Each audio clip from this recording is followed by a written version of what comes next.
Patrícia Merlo, bom dia. Bom dia, Patrícia, tudo bem? Hoje são duas Patrícias para atacar o carnaval. Não é isso? Xará. Patrícia, vamos lá. Carnaval, as pessoas sempre pensam muito na festa, na dança, no bloquinho, mas a gente tem toda uma herança alimentar da história do carnaval no mundo, não tem? Sim, sem dúvida, e não haveria energia para aguentar a maratona carnavalesca sem comida. É É verdade. essencial a gente lembrar disso, porque toda vez que a gente fala de carnaval, as pessoas sempre lembram da bebida, entendeu? Dos drinks, da Uhum. cerveja gelada, enfim, ou aquelas pessoas mais preocupadas com a saúde, isotônico, água de coco, mas eu quero dizer que para aguentar a maratona, que é o carnaval, é preciso lembrar de boa comida, comida que dê sustância. E, aliás, essa é a característica ao longo da história, né? Uhum. E, O carnaval é uma herança muito antiga. uhum, E o próprio nome já está associado a algo que você está se despedindo por causa da quaresma, né? uhum. Então, ele significa sem carne. Então, eram os últimos dias que se comia carne antes do início da quaresma católica. E isso acabou entrando também como parte da própria comemoração.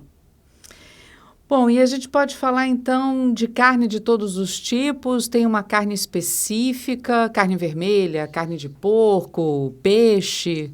Eu sei que o peixe a gente come Olha, mais na quaresma, né?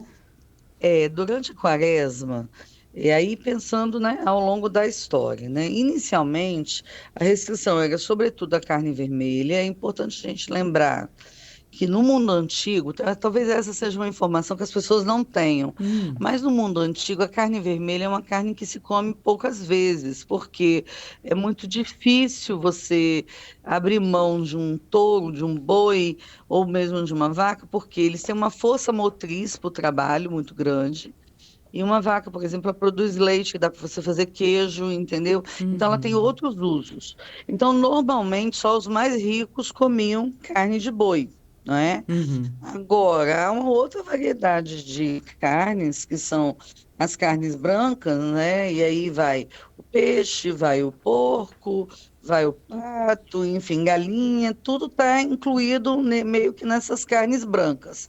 A quaresma pesava de vez sobre a carne vermelha, né? Você tem, inclusive, justificativas para se consumir pato, porque ele passa metade do tempo na água, entendeu?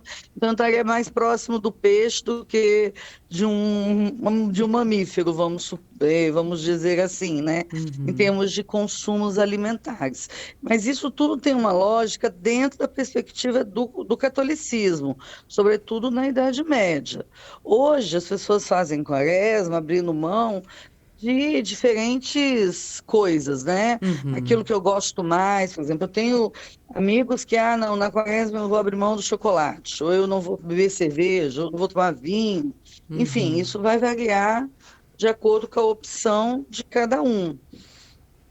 E mesmo porque o carnaval hoje já não é uma festa que tenha uma associação com esse sentido católico que a gente tinha na origem, lá na Idade Média. Uhum. Hoje a gente é uma festa secular, enfim, mas a presença da carne nos preparos alimentares, ela é essencial para dar sustância para aguentar o peso da folia, porque são vários dias, né? Uhum. Agora, o carnaval ele começou na Europa? Sim, o Uhum. carnaval é uma festa europeia. E lá ele É, sempre veio forrado de muita comida, sempre existiam banquetes nessa época? Veja, na Europa, a gente vivenciou períodos de muita fome ao longo da história, Sim, mas uhum. também períodos de muita Fartura. abundância de alimentos. O que acontecia normalmente no período do carnaval é que os mais ricos, no caso dos senhores feudais, por exemplo, eles abriam parte dos seus celeiros para ajudar a fazer o festejo da cidade. Então, por exemplo, há registros na Península Itálica de que eles faziam réplicas do Vesúvio e que dele saía espaguete com molho de um molho, entendeu? Olha que E que curioso. haviam espécies de pequenos rios artificiais em que corriam vinho, entendeu? Isso é financiado, obviamente, por aqueles que estão no topo da cadeia, aqueles que controlam os estoques, né? Então, Uhum. assim, essas tradições, elas estão ligadas exatamente à ideia da fartura. A gente está falando de um período em que a falta muitas vezes esteve presente. Então, coincide também com o período das colheitas, da primeira etapa das colheitas no hemisfério norte. Então, também tem uma associação com as festas ligadas à fartura, à fertilidade do mundo pagão. O carnaval Uhum. acaba trazendo essas tradições para dentro de si e ressignificando. Uhum. Agora, com o passar dos séculos, né, a gente vai percebendo que o carnaval ele ganha o mundo e ele recebe também influência, por exemplo, aqui no Brasil, né?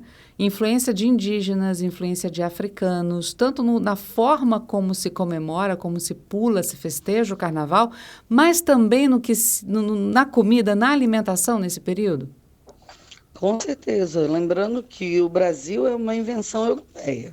Não existia Brasil até 1500, né? Isso. Então, assim, eles vão trazer para cá o modelo que é aplicado, no caso de Portugal, é em Portugal, aquilo que já é conhecido lá. Só que quando eles chegam aqui no processo de conquista, eles vão estar de cara com os donos da terra. Os indígenas estavam em todo o território brasileiro, então eles vão influenciar com técnicas, com alimentos, e isso tudo vai fazer diferença dentro do que é o carnaval. Lembrando que os africanos não vieram a convite, né? Vieram como escravizados. Isso. Então, eles tiveram pouca opção de trazer alguma coisa, mas os portugueses, isso fazia parte da lógica da colonização portuguesa, eles traziam produtos de outras partes do mundo para favorecer a adaptação desses escravizados. Então, eles vão trazer vários produtos também africanos. Agora, a maior contribuição africana, pelo menos no caso do Espírito Santo, está nos preparos. E eu acho que no Brasil de maneira geral, porque as negras, elas ocupam a cozinha, ao lado, normalmente, de uma indígena que já passou pela catequese, que é a chamada cunhã, entendeu? Uhum. Então, junto com a senhora, elas que fazem os preparos. Então, quando a gente pega, por exemplo, no norte do Brasil, o tacacá é um prato de origem indígena. A gente vai encontrar nele uma influência africana bem diluída, talvez no camarão seco, tá? Mas o resto todo é mandioca, é jambu, enfim, tudo nativo do Brasil e é uma mistura que já vem de consumos indígenas. Aqui no Espírito Santo, até a década de 60, o prato do carnaval feito pelos clubes era a muqueca ou a peixada, como às vezes aparece nos anúncios de jornal. Também é um Uhum. prato de matriz indígena, entendeu? Uhum. A feijoada, que é um prato tradicional de carnaval, entendeu? Abrindo o carnaval ou fechando o carnaval, é um prato que vai ter forte influência no seu preparo das mãos negras, apesar de ter uma influência, uma releitura de cozidos europeus, como é o caso do cozido português. Mas ele ganha cores próprias no Brasil, sabores próprios. O acarajé é um bolinho que na África é um bolinho cozido no vapor. No Brasil, ele passa a ser frito no dendê. Essa fritura em dendê é uma descoberta do Brasil. Então, o carnaval aqui no Brasil, ele vai ganhar as cores daqueles que estão nessa região. E vai se misturando, portanto, à medida que vão chegando outros grupos que vão ajudar a compor a nossa população. Menina, eu jurava que o tacacá, assim como o acarajé, eram africanos. Não, o acarajé, o abará, que é o bolinho de feijão fradinho, Uhum. feito no vapor, é africano. Uhum. O acarajé não, ele é frito no óleo de dendê, Aí né? ele já é Essa brasileiro. fritura é brasileira. Aliás, quem ensinou o mundo a fritar, o mundo português, pelo menos, né? E quando eu falo do mundo português, estou falando de uma parte grande do mundo foram os portugueses. Eles vão Uhum. introduzir a fritura na América, na África, na Índia, na China. Então, a gente vai no sábado, na feira, no domingo, e come um pastel de vento e fala: pastel chinês é o melhor de todos. Então, os chineses não conheciam fritura até a chegada dos portugueses lá no século XVI, entendeu? Uhum. Então, são introduções que vão acontecendo, são trocas, e, obviamente, quem recebe também troca essa informação e elabora, né?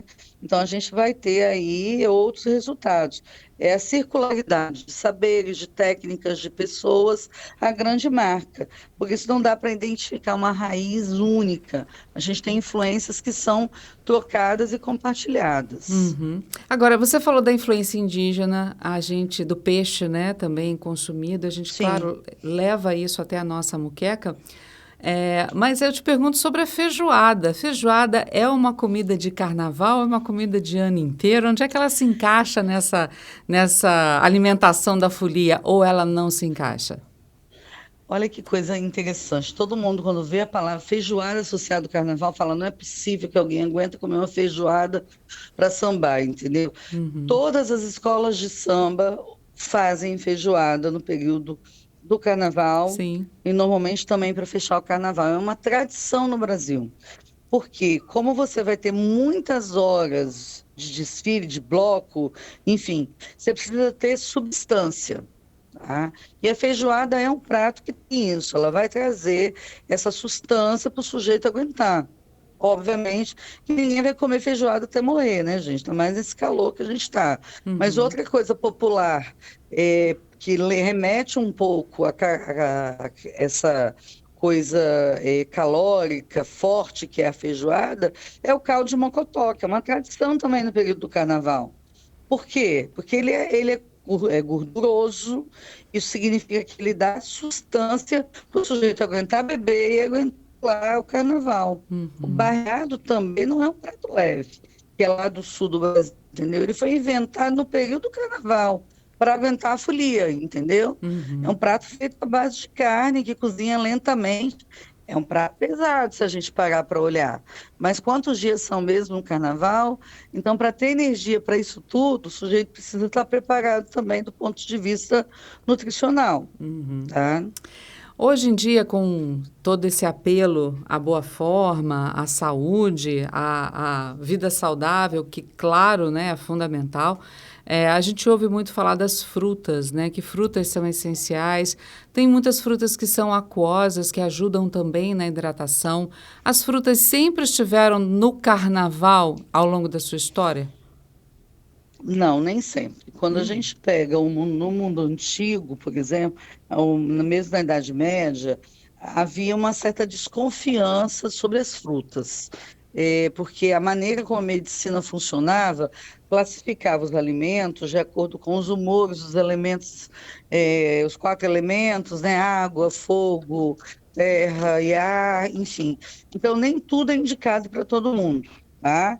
As frutas só vão, de fato, triunfar nas mesas já na modernidade e quando é que coincide com o período em que o Brasil está sendo construído, né? Uhum. Conquistado e se transformando no que ele é hoje.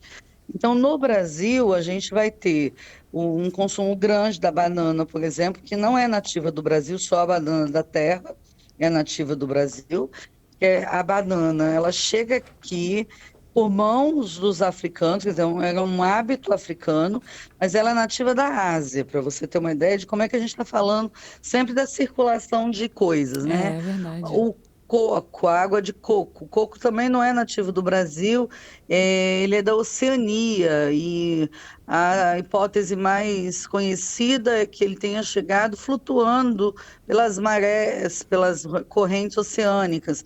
O fato é que no século XVI a costa brasileira já tinha coco para todo lado, entendeu? Uhum. E aí a gente junta a isso às frutas tradicionais que a gente tem da estação, não é? Porque as frutas elas vão garantir reposição de sais minerais, a perda é muito grande por causa do suor, do calor. Então é importante a gente aproveitar a festa, mas aproveitar com responsabilidade. Porque Uhum. depois, se você não fez esses cuidados, não manteve a hidratação, e aí é tomar água, não é isotônico, é água, a gente depois vai sentir as consequências. Outra coisa que cresceu muito, o consumo do açaí. O açaí é Uhum. típico do Brasil, entendeu? É gelado, então combina com calor e é energético também. E é uma contribuição indígena na nossa dieta. Então veja que é uma mistureba. A gente não tem como falar que não, isso é só nosso. Não, isso não é só nosso. Uhum.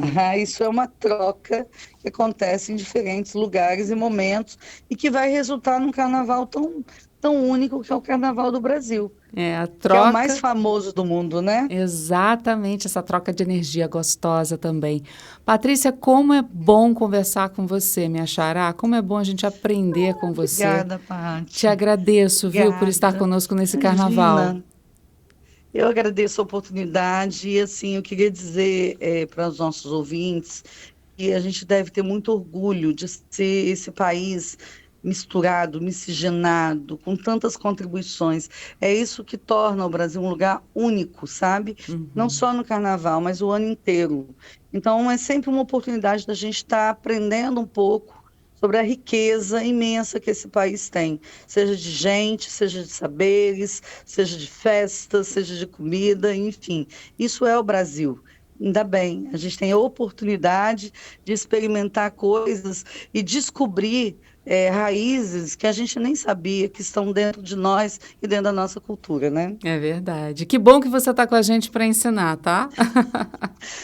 Sempre as ordens, querida. Bom carnaval para vocês, bom carnaval para todo mundo que está ouvindo. E, ó, responsabilidade, pessoal, e não esquece de tomar água, hein? É Só isso aí. cerveja não basta, viu?